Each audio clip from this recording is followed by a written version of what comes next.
Ito po si chemicals.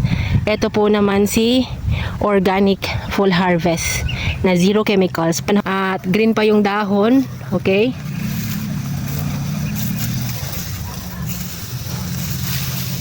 Ito partner oh. Yan.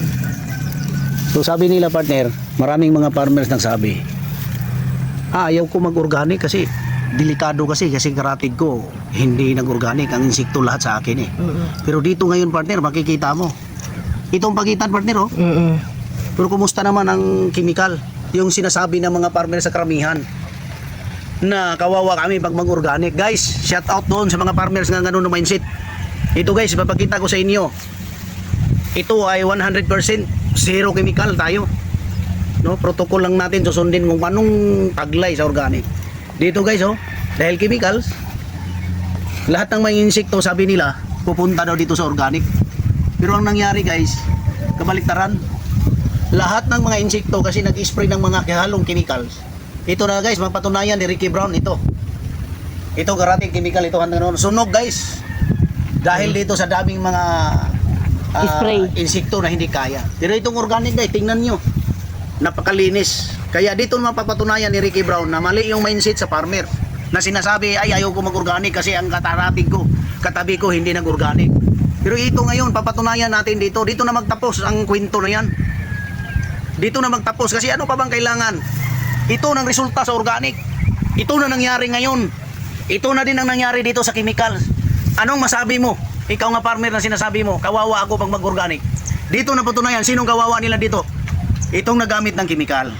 Ito ang nanalo, ito nagamit ng organic. So shout out doon sa mga farmers doon. Lalo na sa mga technician natin sa government. Partner, ano ko lang no. So dito kasi nitong from January o from November hanggang nitong late February, early March talagang ulan ng ulan. Yes. So ito dahil pag maulan maraming sakit. Yes. So spray po ng spray, lagay ng mga pataba kasi natatapon. Yes. So lagay ng lagay. Tapos biglang aaraw ng matingkad na matingkad. Dalawang araw na matindi ang init. Yes. So ang nangyayari, yung acidity ng soil plus yung acid ng chemical plus yung init, ito po yung resulta. Yes.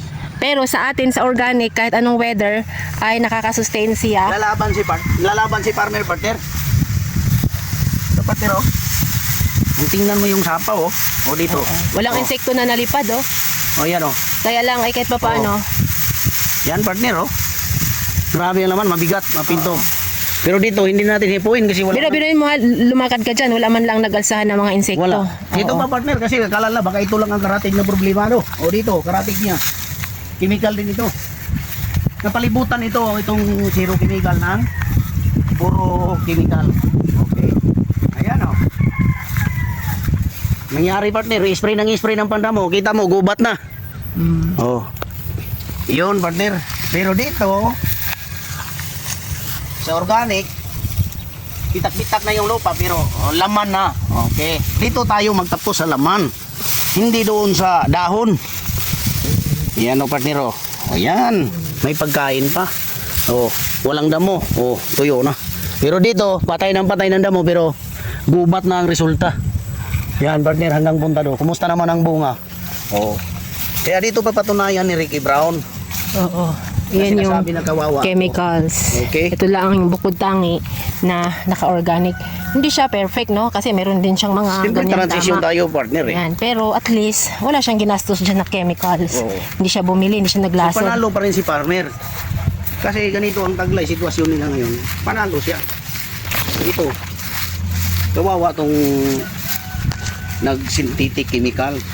Sunog yung palay.